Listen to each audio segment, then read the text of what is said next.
with TJ Walker, dissecting the communication skills and practices of world-class leaders. I just went to Google and typed in media training, and believe it or not, 999 million websites popped up. We live in an era when anybody can call themselves a media trainer, and many people do. Our guest today is not one of these hacks who just throws out a shingle.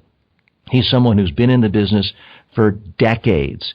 He is tested. He is true. He's worked with thousands of clients in every continent that is populated by human beings. He has been also a reporter. His reports have been seen on NBC, CBS, CNN, BBC, you name it. He is one of the best in the business. Our guest today, Gerard Braud of Gerard Braud Communications. Gerard, thanks for joining us. Good to be with you. So how did you get into the business? Our background is a little different. I never really made it as a reporter. You were a successful reporter. How did that go? Yeah, I did 15 years as a TV reporter. I was one of these kids who just always wanted to be a journalist and really had a great time for 15 years, working my way up from small market to top 50 market, and then getting to do some work for CNN back in the late 80s and early 90s. CNN had an environmental division, and environmental news was something that local news was doing. So while that trend was there, I was one of the first environmental reporters in the country, so that got me a lot of work with CNN and the Today Show back then. So what I discovered in my career, first of all, thinking, why do they have a 21-year-old on TV? But then I started realizing I'm 21 years old, 22, 23, 24 years old, and every day grown-ups, intelligent men and women, learned individuals, doctors, lawyers, engineers, say stupid things to me while a camera is rolling with a microphone in their face, and I put it on TV. And I quickly realized they would stutter, they would stammer, they would shake, the sweat on the brow, the sweat under the eyes, the sweat across the lips. It was just so telling that these folks were so grossly uncomfortable doing what came naturally to me, which was being on TV and having a conversation. So as a young reporter, I got a notebook and I started taking notes of what I saw. And over the years, came up with a nice collection. And about 5 years into my career, I said, one day TV's going to run out for me. There's always that point in time where you know that you just can't get paid what you want, or you can't get to the next market that you want. And I will start a business training people in how to be more articulate and more intelligent, both in good interviews as well as in bad interviews. So after 15 years in TV, I quit before they could fire me, because so many people in TV get laid off. We can't all be the pretty young thing forever. Well, and that's the thing is, once you're 15 years into a career, you're 35, 36 years old, they can hire two people for what they paid for you. So there are two 21-year-olds that they can hire for $25,000 instead of the $50,000 that I was making. So at that point, I went to a large PR firm. It lasted for 2 years. That firm shut down. And the next day, I went out and started my own business. And I've been happy ever since April Fool's Day of 1996. So I'm 20 years on my own. Now, I should say many of our listeners are familiar with your name because I reference you here on this podcast, often referencing the questions you pose on your broadcast, which is a great video series that Gerard puts out on YouTube, where he puts out questions to professional communicators, things like, who's the best spokesperson during a crisis? And he lets other people in the industry answer it. So if you're thinking, I've heard of that name before, and you're a regular listener, that's why we're happy to have him here with us today. Gerard, you mentioned that even at 21, people were saying stupid things to you when you put a bright light and a camera in their face. Can you think of one that really stands out as just, as soon as you heard it, you thought, wow, that guy or that gal was really going to regret saying that? There's not a single soundbite that stands out because there were so many of them. And what strikes me about so many of the people that I would interview, and now so many of the people that I train, is people who make it to that CEO or executive level usually come from a financial or a technical background. So they're either accountants and CPAs and CFOs, chief financial officers, or they're engineers, or they come from a technical field. And what all of them do collectively is they get into what I'll call the weeds of giving too many details. And in the course, if you've ever heard the adage, the devil's in the details, that's where they commit their sins, is when they get into details and they essentially go to confession on camera and tell a reporter with a camera and a microphone things that they would never verbalize to a competitor. And I just think that is so foolish that they have no filter. They are overtly honest and honest to a fault and completely don't get it. So there is no one that hit me as a reporter. As a trainer, I was more aware and more attuned to it. I remember as a trainer, there was one guy I was watching who was responsible for building a $700 million chemical plant. And one of the lessons I always teach in my media training class is the phrase, if you could attach $1 to every word you say, would you make money or would you lose money? Because people tie their behavior to reputation. I like to go one step further and tie it to revenue. Well, this guy was asked, will his chemical plant pollute? And he was in a community that was very opposed to him, that had lots of environmental activism.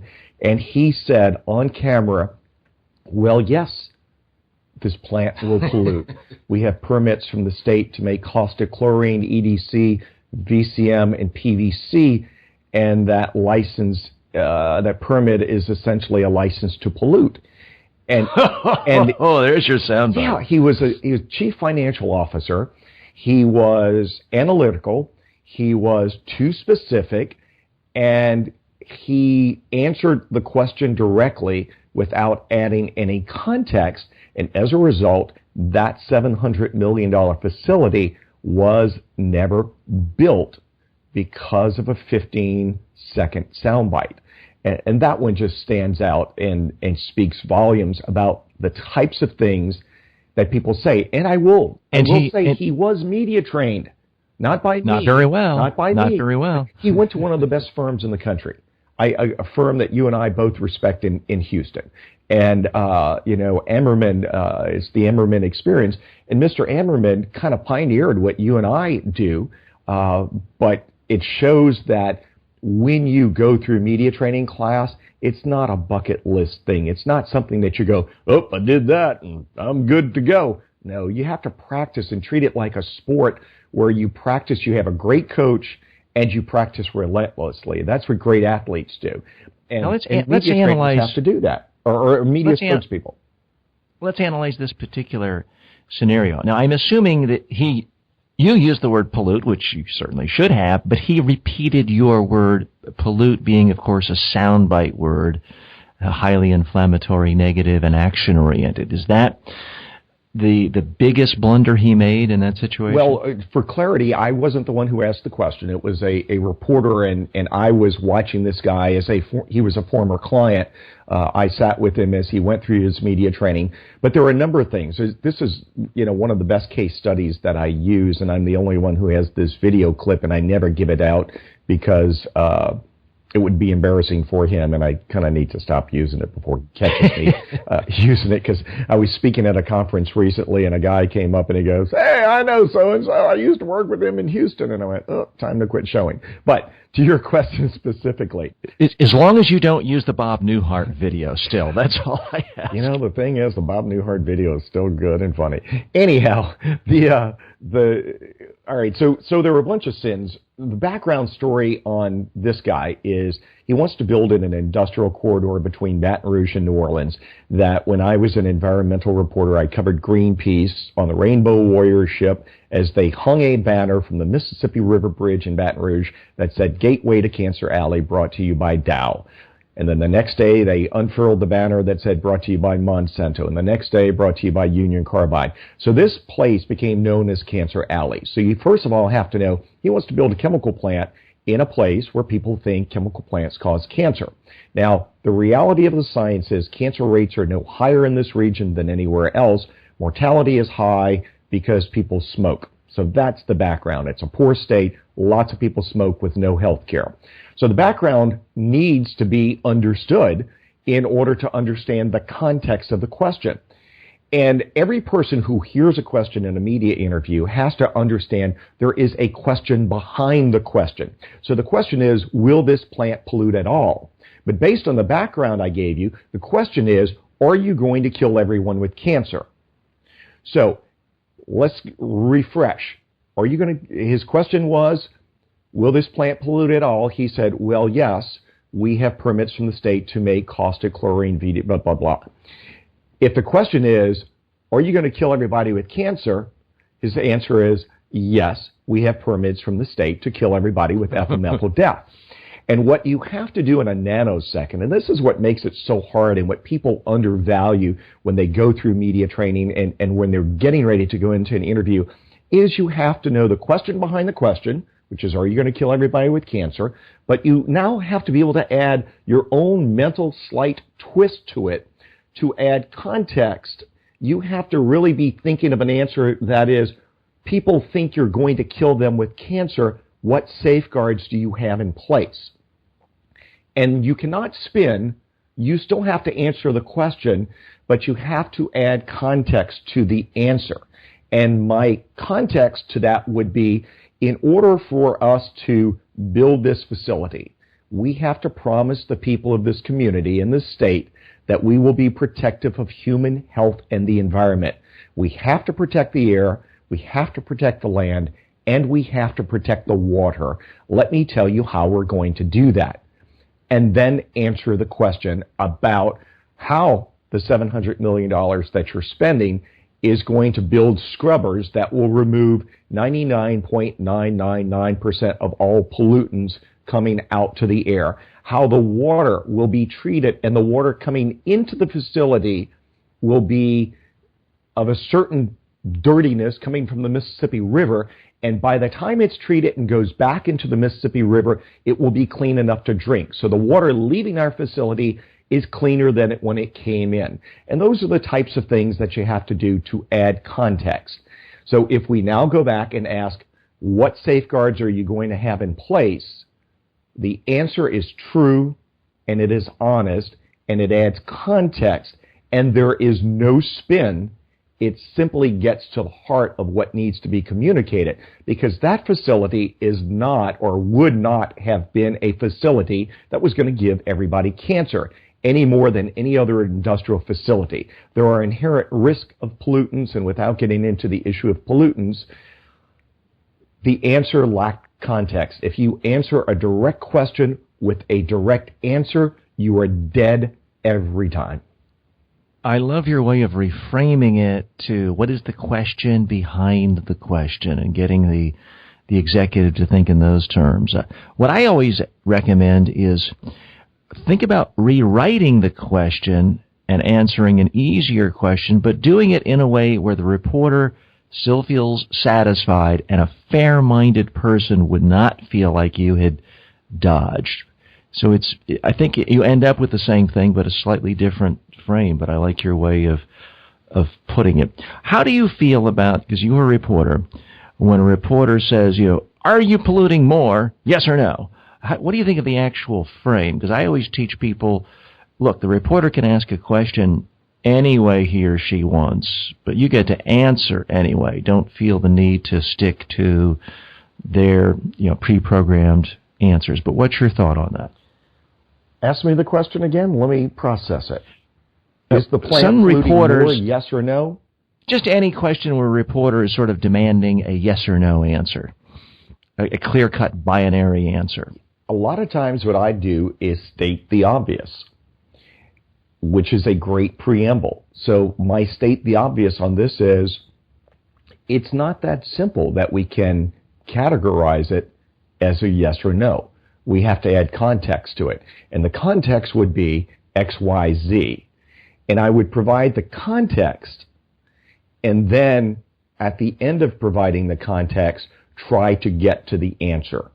So, there are a lot of things that are not cut and dry yes or no. So if you don't add context before the answer, you're dead. If you one of those other gotcha questions, I don't even want to say, retract that. Gerard did not say gotcha question. One of those other difficult questions to answer is, can you guarantee that? Whoa, if you say, nope, can't guarantee it, or yes, I can guarantee it, you're dead in the water. So one of the rules that I think you and I both teach our students and our executives in our media training classes is avoid absolutes. There are no absolute answers. So add a context. And it's interesting because you can talk more and say things that are benign that create the impression that you're trying to be open and honest and give an answer.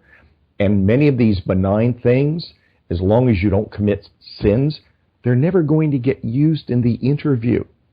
So you can take your time to say, this is not something that can be answered in a yes or no question. It has to have context to it. You are listening to Speaking with T.J. Walker, the show where we interview world-class communicators and dissect exactly what they do, what they don't do, and how they got to develop their level of expertise. Our special guest is Gerard Braud of Gerard Braud Communications. He is a world-class communicator. He's recognized as a certified speaking professional by the National Speakers Association. He's seen as a real thought leader in the whole arena of crisis communications. In fact, his crisis communications plans have been implemented by the IRS, Library of Congress, the U.S. military, you name it. And he's very different, frankly, from a lot of reporters from the 70s and 80s who said, oh, this media training thing looks simple. I'll launch in. Let me do that. That looks like easy money. I see TJ and Gerard making the bucks. Let me do that.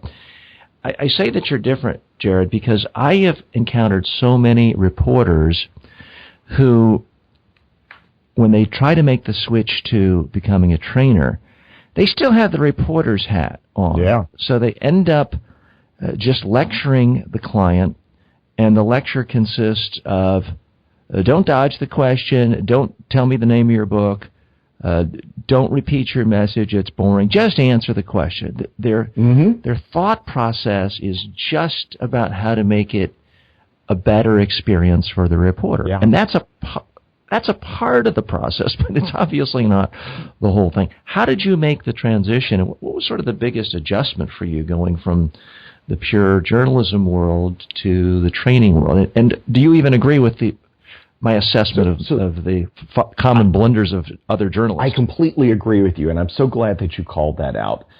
If I know many of our friends in public relations belong to the Public Relations Society of America, PRSA. They belong to IBC, the International Association of Business Communicators, the Southern Public Relations Federation, and chapters all around the world. And you and I have spoken at many of these chapters, and we've even been there in those days when these chapters have media day, and they bring in a team of reporters who, they want to get inside the heads of these reporters, and the reporters do the same thing that the newbie media trainers do, which is just be honest with us. Tell us everything you know. And I want to be like a Secret Service agent who is in slow motion jumping in front of the bullet and yelling, no!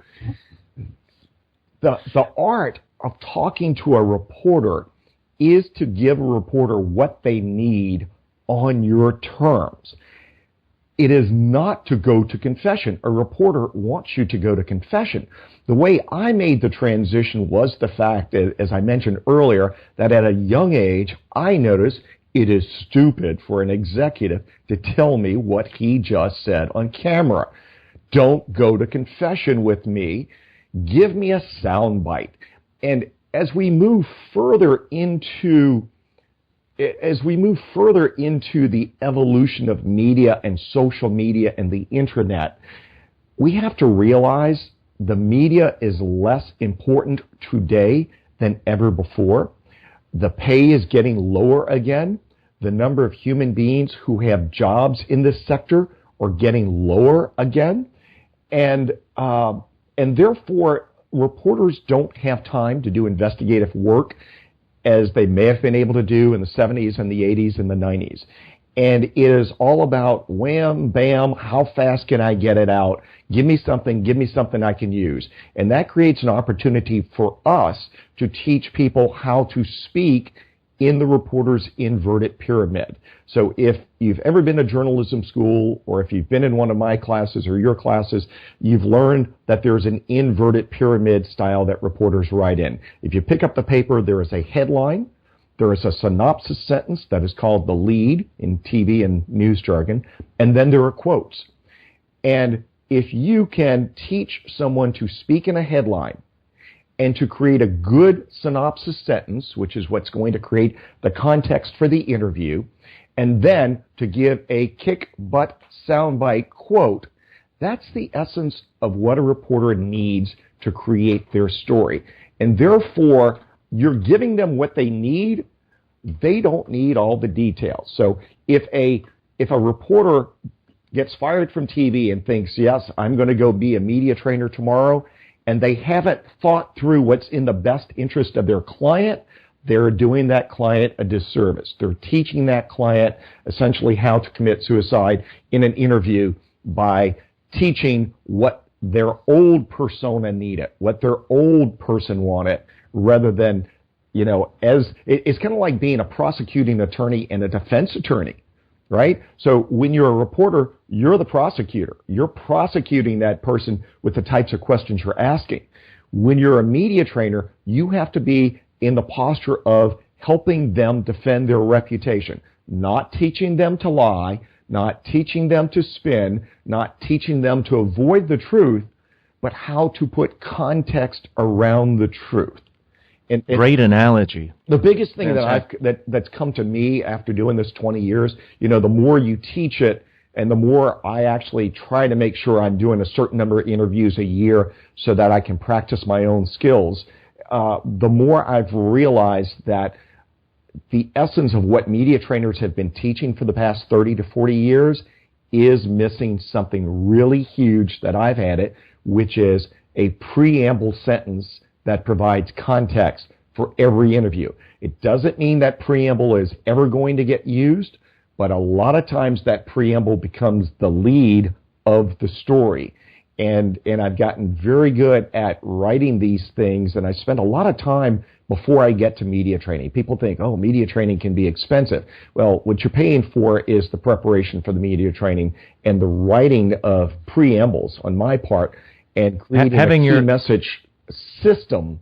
Gerard, yeah. You know what else is expensive? Having your $700 million chemical plant where you've already spent $50 million in permits canceled because of stupid quotes. That's expensive too. Yeah, if only everybody realized that.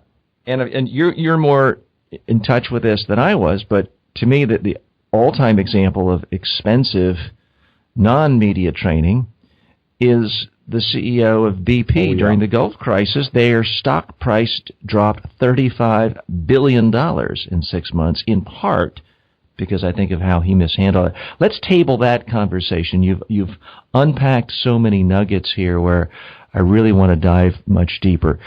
Sound bites. Let's talk about sound bites in a minute, because in my experience of having done media training now for 32 years, it's the single most misunderstood or least understood aspect of this game. And a lot of people, a lot of executives have been taught, smile on the camera, move, have a message, narrow it down to top 3, stick to your messages. But they don't really know the difference between a message point and a sound bite. And there's a lot of intentional confusion put out there by the media. Media big shots like Peggy Noonan has famously said, oh, you can never prepare or know in advance a soundbite. It just sort of mystically appears, which I think is complete nonsense.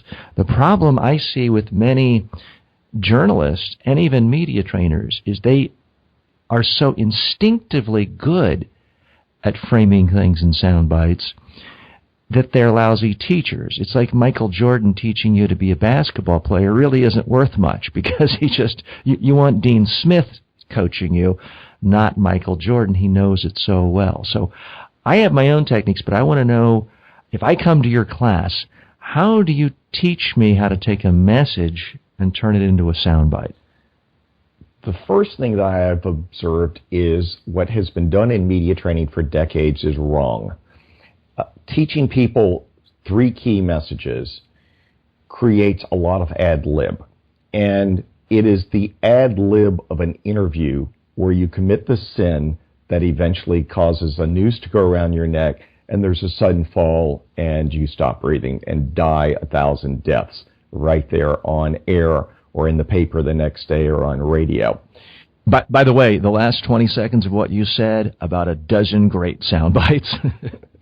So here's what happens in most media training classes. So the trainer walks in and does what they were trained to do, which is, okay, so you're a hospital, and here are your 3 key messages. Wellness is important. We have the best doctors, and we have the best equipment. So when you do the interview, talk about the best doctors, talk about the best wellness, and talk about the best equipment. And they give them no other words. So you're teaching them to remember to ad lib about these 3 things. My approach is going to be to write well-worded sentences that I expect them to learn and use verbatim. Put it in their own speech pattern, change the words ever so slightly, but I believe every word has to be parsed. It has to be conversational, it has to be free of jargon and free of acronyms, and it has to be a phrase that that executive can say every day of their life, that they can say in every speech, whether it's to the Kiwanis Club or the American Hospital Association, and any place in between, phrases that they can use every day that are true every day. So that's where I start with adding context. So I might say the goal of St. Mary's Hospital is to be there when you need us.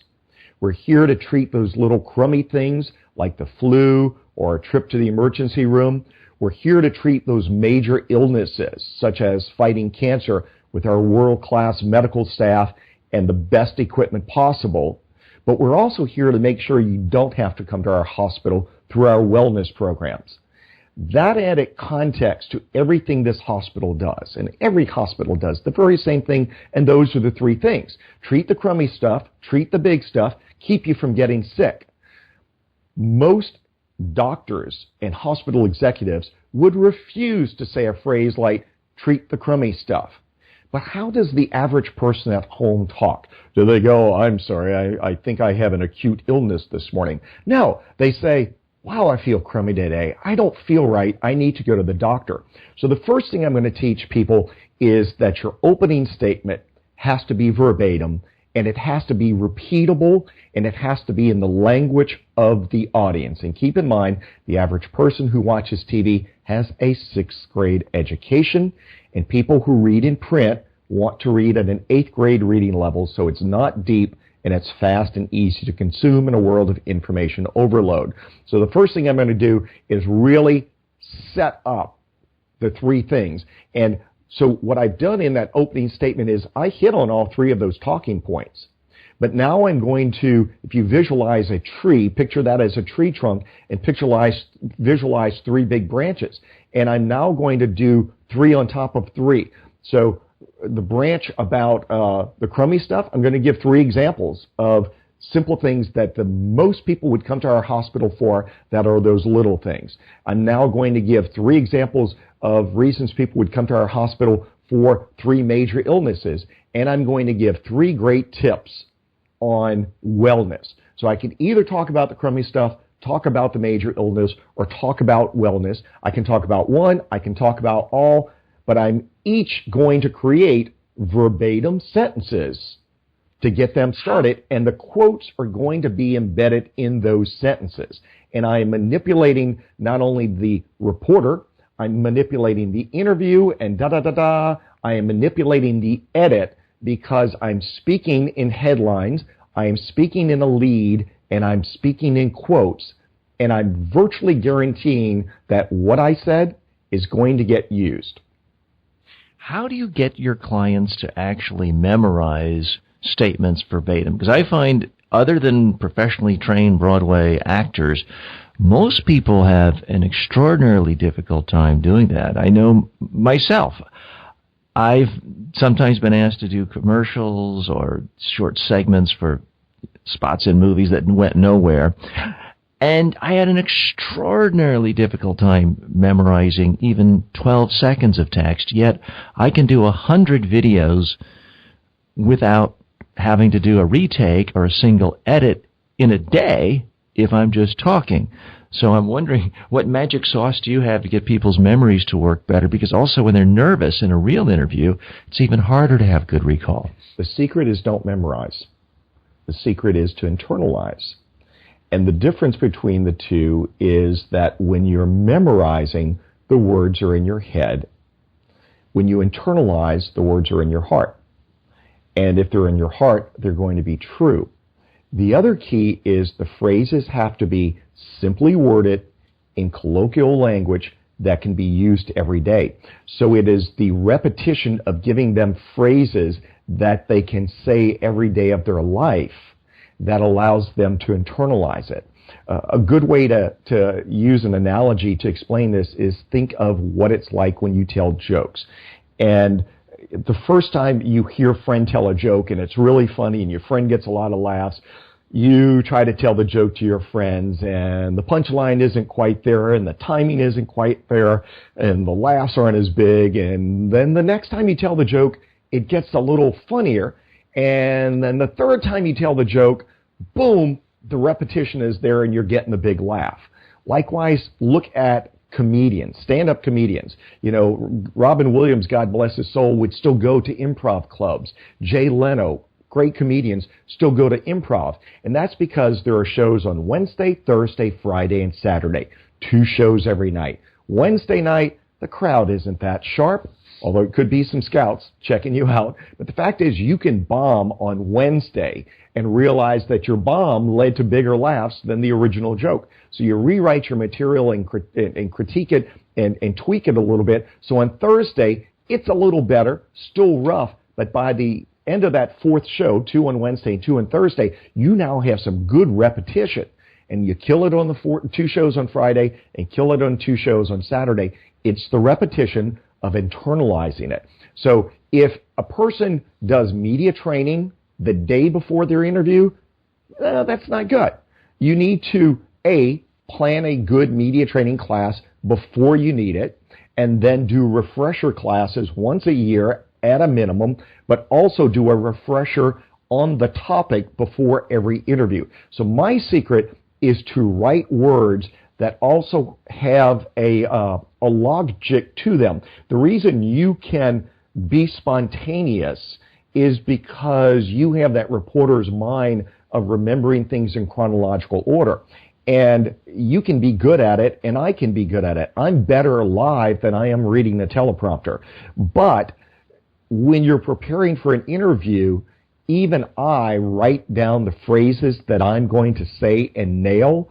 I've got a stack of, I don't know where they are anymore, but somewhere in a file cabinet, a stack of bar napkins, because that's where I would write my quotes down, is on napkins. And when I had to do interviews or when I was training someone. So it's how to give them a true phrase that is in ordinary language that they can say every day and that they can get a bunch of repetition before they actually need to say it. If you'd like more of Gerard Braud's insights, you should do what I do. Go to Twitter, follow him at GBRAUD. That's at GBRAUD, which is spelled BRAUD. That's a Cajun name, a French Cajun, I'm assuming? It's a French name. Gerard and Braud are both French pronunciations, which really makes my life hard because it looks like Gerard Braud. Okay. But our listeners are very familiar with your name since we reference it here, not just your Twitter, but your YouTube series. Now, that fascinates me for a couple of reasons. One, you've got good content, but two, I am constantly amazed at so-called public speaking experts, media training experts, even YouTube experts, and you go to their YouTube channel, and they have no videos. I mean, it's true. I'm sure, and look, I love PRSA, IABC, all those others, and I'm a regular trainer at a lot of those places. But I constantly get emails where someone says, come to this, $300 webinar where this YouTube expert is going to teach us all about making viral videos. Well, the first thing I always do is I go to YouTube and I check the person's account, and 99.9% of the time when I do that, inevitably they have 6 videos, nothing's been posted in 2 years, they've got 5 subscribers, and they clearly are not demonstrating this at any level. Even media trainers I know, if I invite them on to shows in the past, something like, I'm not top of my form, or I need a haircut, or this or that, they come up with excuses. You're actually doing it. Week in and week out, I see new videos from you. And folks, if you want to find this, the easiest way is to just go to braudcommunications.com, BRAUD communications.com. You'll see the link to the YouTube channel. In your broadcast, you pose interesting, thoughtful questions to people who care about communication. You then actually listen to other people and incorporate their answers. Tell us more about the series, what you've hoped to accomplish, and how it's been rolling out. Well, for years, I love doing TV and I love doing radio, and I admire what you're doing here, that you have a podcast. I always wanted to do more podcasting, and I haven't ever done it. And years ago, I started a couple of podcasts, and I called it the Broadcast, because if you mispronounce bro, it's broadcast. So, boom, boom, cymbal crash. That's how the name came to be. But, I had some false starts. I would do videos now and then, and I've got to give credit to a guy named Jay Baer. Jay Baer is a social media guru. He has a very successful series called Convince and Convert. So if you're into social media, I love and hate social media. For some brands, for some companies, it's an appropriate fit. For others, it's not a fit. For my business in public relations and crisis communications, it is a fit to the PR community. And I was talking to Jay one day, and he says, Gerard, there are 52 weeks in a year. Think of 52 questions to ask the audience. And that's going to create some really phenomenal engagement, because people on social media, by nature, disagree and love when you ask their opinion. And then I immediately, I was in the back of the room. He and I were speaking together at a workshop in New York City with a buddy of yours, Jess Todd Feld. We were all at this New York Media Lab together. And I sat in the back of the room and wrote down 104 questions, which gave me 2 years of questions to ask people. And I set up a green screen in a loft at my house. I bought a Nikon camera, a single lens reflex camera, to be a tech nerd on it, but it's got video capability. You and I have been in video production on and off and have cameras for our media training. So I set up a studio at my house with a green screen, and I hired a high schooler. So that's the background story about what goes on behind the scenes. What goes on in front of the scenes is every Monday I ask a question, and we put it out to the world on Twitter, on LinkedIn, and on YouTube. So you can also go to my Twitter account, gbro, at gbro, and there will be lots of links to the broadcast video. But I wanted to see what other people think. I have very strong opinions. I'm very much a maverick in what I do. I look, as you saw, as we talked about earlier, not as you saw, but as we talked about earlier, I don't do media training key messages the way other people do it, because I look at what they're doing and I go, no, that's not working. You taught them 3 key messages, they ad-libbed, and they said something stupid on CNN. That didn't work. Whose fault is it? It's the trainer's fault. So I don't want to be at fault. It's not the spokesperson's fault if they have a crummy trainer. So I wanted to, I'm very much if it is their fault, if they hired that person and they did it because that person was the cheapest and was willing to do it for $500 and a cup of coffee. So what I did with Broadcast is I looked at all these questions, and I'm very much the maverick, and I have very strong opinions on how certain things should be done. So a typical question might be, in a crisis, who should be your spokesperson? And you'd be surprised at the traction a question like that gets, because some people think the PR person should be the spokesperson. Some people think the subject matter expert should be the spokesperson. Some people think the CEO should be the one and only spokesperson. And it was quite a joy to see the engagement that first people responded to my question, but then they get into intellectual debates with one another based on what a colleague might say on LinkedIn, or what a colleague might say on YouTube, or what a colleague might say on Twitter. So I wanted to do it to get brains turning, to get the wheels turning, to get brains thinking, and to have some open discussions about what is best practice. And time out 1 second, Gerard, because you just mentioned two words that get bandied about a lot. Questions, engagement, and every PR person and every communication person constantly hears, oh, don't just use your social media for a distribution channel. Don't do that. Don't do that. Engage your people. Engage people. Well, you are literally engaging people by asking questions, and they're answering them. They just can't. I can't resist. I know you've been doing a great job. You're doing exactly what I wanted people to do. Put up your own video. I mean, I love when I see your video that says, our friend Gerard Braud over at the Broadcast asked this today, and here's my take on it. I love that. And too many people in this profession, and I'm guilty myself, we talk a good game of, oh, it's about engagement, and then too often we just push out our own stuff, and it lands with a thought. I confess, I'm guilty of that. I don't ask people questions as often as I should. Certainly on Twitter, I don't do as good a job of that. So you're a good role model for a lot of communicators. Again, I have to thank Jay Baer. You know, Jay was the one who says, you don't have to be the smartest guy in the room. You just have to ask the smartest question. Which question has generated the most engagement, the most controversy, the most tweets? The one I mentioned about the spokesperson was one of them that got a lot of engagement. I asked a question about, describe your crisis communications plan. How long should your crisis communications plan be? I'm a real maverick in the world of crisis communications plans. Most people have a 6-page plan. I have a 50-page plan with 500 pages of pre-written news releases that I deliver to people in a day. So it was interesting because, again, as the maverick, I look at people screw up in a crisis and I go, that's because your plan wasn't actually a real plan. Your plan was a list of standard operating procedures. So when I engage with people about how their plan is written, what's in their plan, that gets a lot of engagement. When I ask people to describe their key messages, that gets a lot of engagement.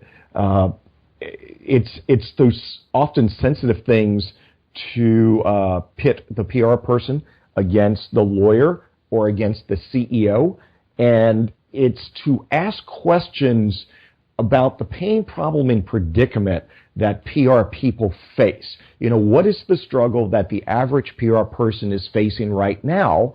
And can we, A, ask the community and get some best practices, so it becomes kind of like a group therapy or counseling session? Can we do that? Can we also create a video that ultimately they can go back and watch with their team or watch with their executive and go, Mr. CEO, I know you think you should be the only spokesperson in the crisis, but Gerard just did this video that says the first person out in the first hour of a crisis should be the PR person, because you, the CEO, should be managing the crisis and managing the business and managing the crisis management team. And then he says in the second hour, a subject matter expert should come out, and that in some crises, the CEO never needs to come out, because if it's a small crisis, the presence of the CEO makes it seem bigger than it is. But certainly if there's death, destruction, harm to the environment, harm to the community, if people have been injured or killed,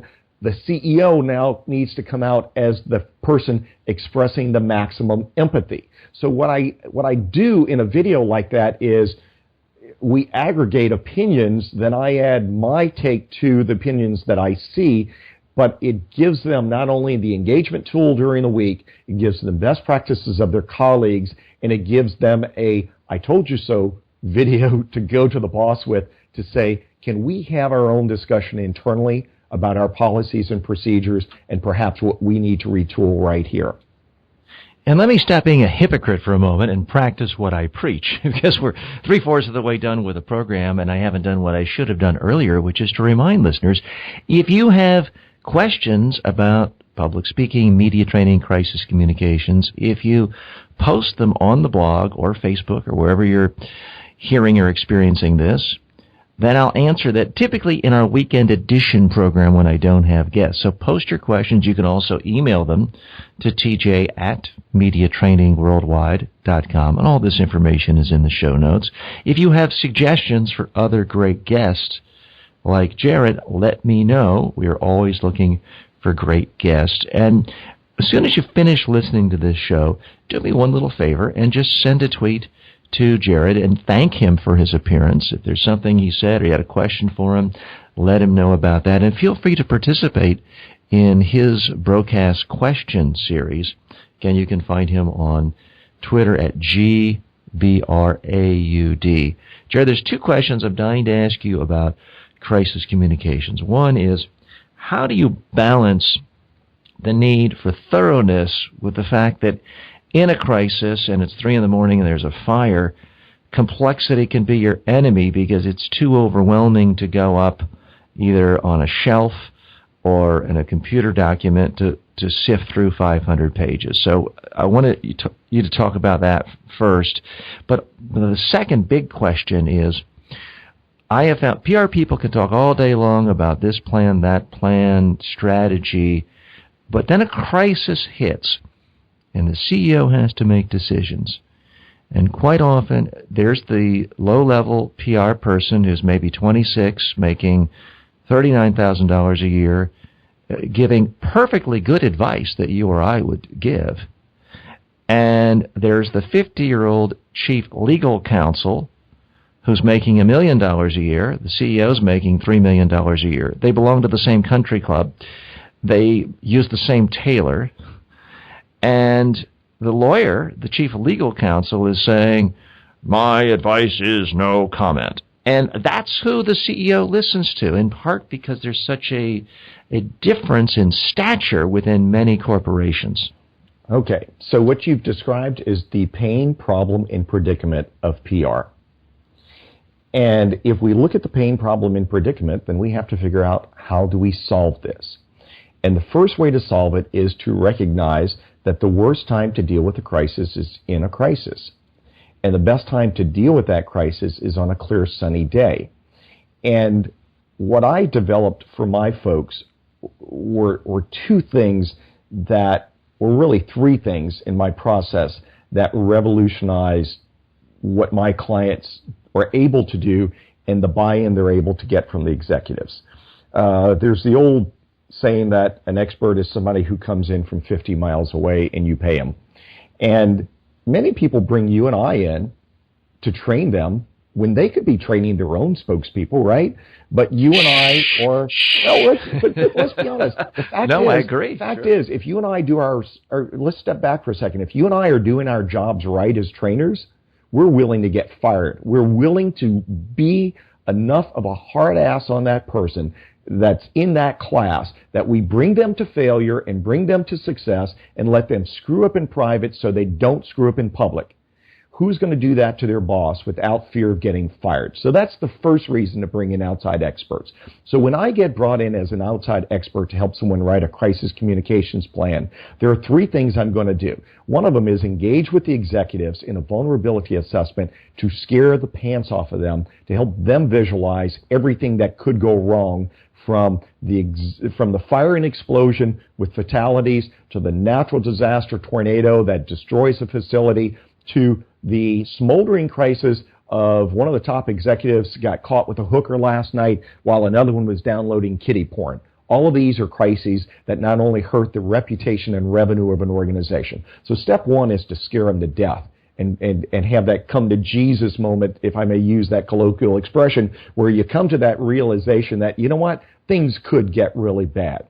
Second is knowing that reporters knowing that executives are going to overanalyze a news statement that could have been written by a Pulitzer Prize winner. I have to analyze, go to the root cause, do a root cause analysis, and figure out why. Why do they feel compelled as engineers and accountants to change what a professional writer wrote?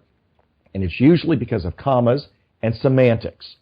So if they fight over, should we call it an incident? No, let's call it an event. Well, it's a crisis. We can call it a crisis. No, just call it an incident. And at the end, the lawyer comes in and says, don't call it a fire. Say there was an incendiary event that caused an escalation of thermal activity. And what I do is I look at all this BS and I go, you know what? I can write a news release today that has the appropriate fill in the blank and multiple choice, sentences without commas, short declarative sentences, sentences that are phrased as sound bites. I can build a document that has thought through every question that a reporter will ask you in a news conference, so that when you take it and read this script, and I mean read the script, not try to memorize it or try to wing it, but read the script, the words are parsed, they're crisp, they tell the reporter what they need to know. At the end of the news conference, there are almost no questions because you've proactively answered their questions. And it has non-speculative answers to a speculative question. That's a big mouthful. What that means is the reason a lawyer doesn't want the spokesperson to talk is because they're going to speculate, and that speculation is going to give fire to the plaintiff's attorney, and that's going to cost you more money when it goes to trial. So, for example, if you laid off 10 people and then you had a shooting, so you laid off 10 people last week, you had a shooting at the workplace this week, reporter comes in and says, who do you think did it? The spokesperson says, we don't know yet. The reporter follows up with, you laid off 10 people last week, could it have been one of them? The spokesperson, analytical, thinks, well, obviously it could have been one of them. It could have been any human being on the face of the earth. So they say, yeah, it could have been one of them. And the headline is, laid off worker may have been shooter. My document, if you read it, you're going to be trained to say it would be inappropriate for us to speculate on that. We'll wait for an investigation to tell us what happened, how it happened, how it can happen, how we keep it from happening again. Follow-up question, yes, but you laid off 10 people last week. Could it have been one of them? Train that spokesperson and say it would be inappropriate for us to speculate on that. Again, we'll wait for an investigation to tell us what happened, how it happened, how we keep that from happening again. And notice the parsing of the word. It would be inappropriate. I'm not saying we don't want to speculate. I'm not saying I can't speculate. Those aren't good answers. It would be inappropriate is the best parsing of the word. So a lawyer and an executive can look at the 100 pre-written news releases that I've created, and they're easy to find because they're in alphabetical order and they have tabs.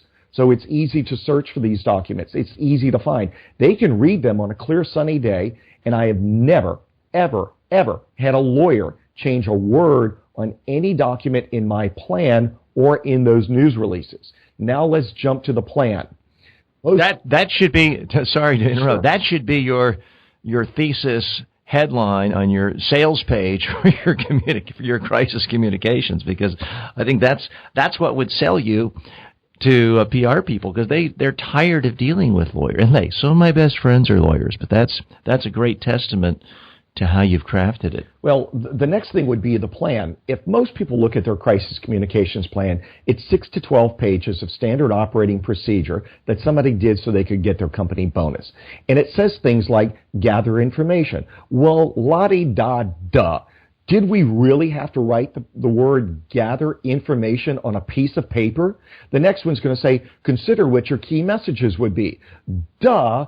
That's Public Relations Class 101. Did we really need to write that down? Were we going to forget it?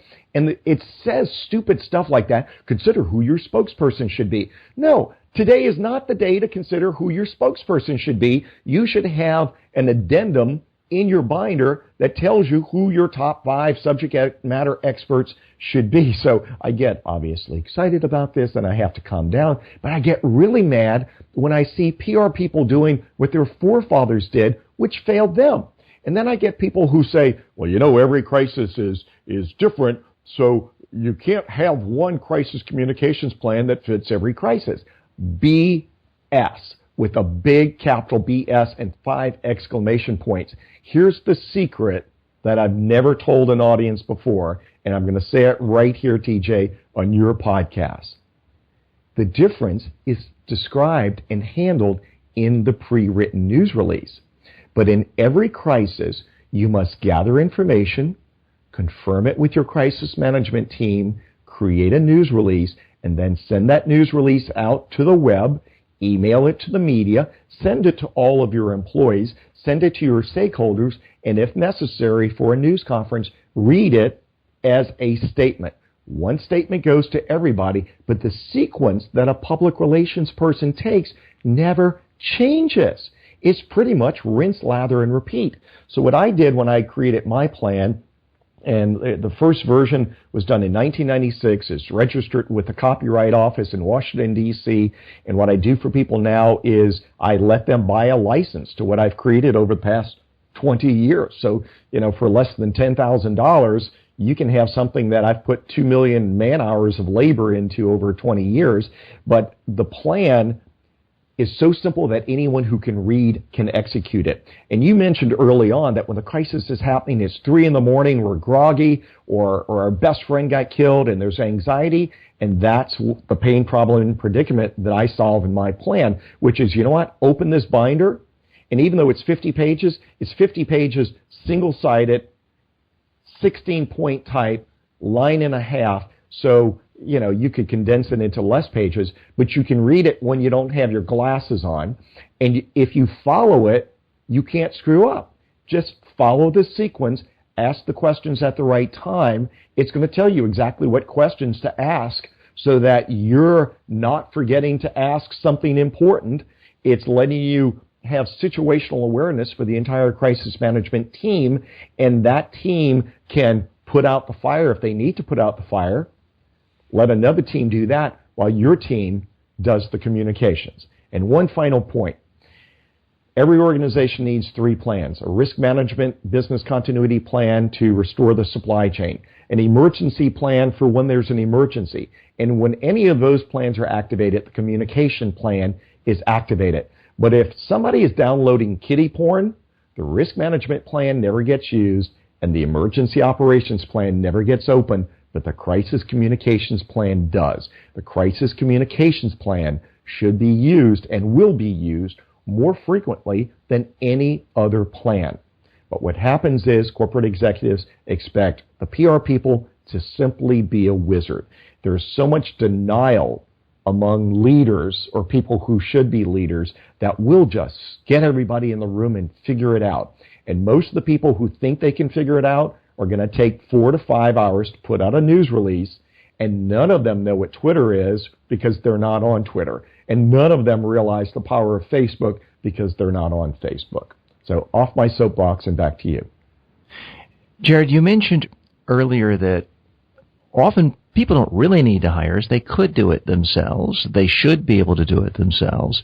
They don't. I agree with you completely. Part of what I try to do in any training is change the culture of an organization so that nobody, I tell people, I said, if you ever let any of your colleagues do an interview and you haven't rehearsed with them on video, I think you're guilty of malpractice because you just walk into the room and you pull out your cell phone. And to me, that's this. In a moment, I'm going to want your final tip on how you encourage people to do this. But I mean, I did a presentation training this morning with a client. In fact, it was my most important client of all. It was my 3-year-old daughter. She had show and tell today. And she just started to tell you how funny it is, because I used to do the same thing with my daughters for their social studies projects. How did it turn out? They were first place in the state every time they did. They would like kill it every time. So that's fantastic. I love that you're because I mean, she's in, I guess, preschool, and she has to do a show and tell. We did it the last 2 weeks, and all I did was say, let's just practice what you say. I recorded it for 30 seconds, and then all I did was 100% positive reinforcement on the things she did well. I want to make her like speaking and feel good about it. I'm not ripping her apart and telling her 29 things she did. It's 100% positive. But you know what? That really isn't any different than how I do the first 2 hours of a typical media training with a grizzled 65-year-old executive. So I just want to know, final tips in our last few moments you have on how people can get either their clients, their colleagues, or themselves to practice on video more. Wow. It's so much easier, as you mentioned, because you can use a cell phone and an iPad. I mean, when I started out media training, I was schlepping a $65,000 Betacam on an airplane and putting it in the overhead rack with a 25-pound tripod, and now I can travel with an iPad and a $29 microphone and set it up on a $50 tripod that I can get from B&H in New York and travel in one suitcase. And the reality is there is no excuse for not practicing more. You either practice or you fail. And many high, powerful people are in denial about their ability and about how much they need to practice, and they don't value it. People undervalue PR, and PR people tend not to push back. I always tell PR people, if you're not willing to get fired or quit every day, you're doing a disservice to yourself and to your company. So the ability to practice on a regular basis is important. Certainly, I recommend bringing in somebody like you or I from the outside, not because I'm trying to make money from you. I'm trying to save you money from the $700 million mistake. I'm trying to be fired so that you can be the hero. I always tell my clients, if this goes really well, you take credit. If this goes really badly, you blame me and you fire me. I don't care if we never work together again, because I'm going to have other people who are going to bring me in. That's just the reality of life. So once a professional like you or I have really put them through the ringers, and we've thought this through, you know, you've been doing this 32 years, I've been doing it 20 years now. We understand strategies and behaviors in a way that many people who are in their younger years haven't. But even a lot of my veteran friends who are, 30 years in the business still bring me in because they know that I can get the CEO to do something they can't. And I will say this, when I do an interview with somebody in media training, it is only that person and me in the room. If it's a class of 4, the other 3 leave the room, because there are private conversations and confessions that those people will have with me before the group comes back in that allows me to create a brilliant observation and a brilliant solution for them so that we solve their problem in private and let them mess up in private so they never mess up in public.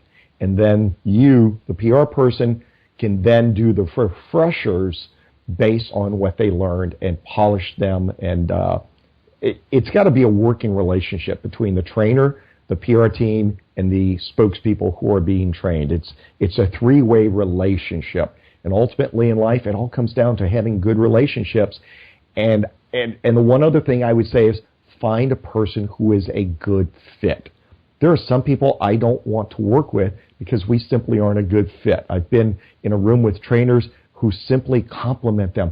Oh, that was so good. Oh, you should have done this. In fact, that happened at that same workshop in New York I referenced earlier, to where the trainer who was on stage at the time told somebody, you did such a great job. And I'm thinking, that was absolutely horrible. I would never hire you as a media trainer, and you're one of my best friends. And I took that guy in the back of the room afterwards and I said, Bruce, man, you sucked up there. Don't you ever do that. Do this, this, and this. And if you ever get called for an interview, you call me and I'm going to write your opening line for you. He called me that night or sent me a text. I'm in New York watching Jersey Boys, drinking whiskeys and Sprite because I love highballs. And I went back to my hotel that night and wrote for him his opening line. He was on Fox and Friends the next morning, and he nailed the interview. You got to be honest with people, and you got to give them the tools that they need and then help them practice. Well, I'm afraid I have to be honest with you, Gerard. Number 1, we're out of time. Number 2, you're a great guest. Thanks for being with us today. The website is braudcommunications.com. You can also go to YouTube and check out the Broadcast. It's all linked to in the show notes. Gerard, thanks for being our guest today. Great being here. Thanks for having a great podcast. I love your program.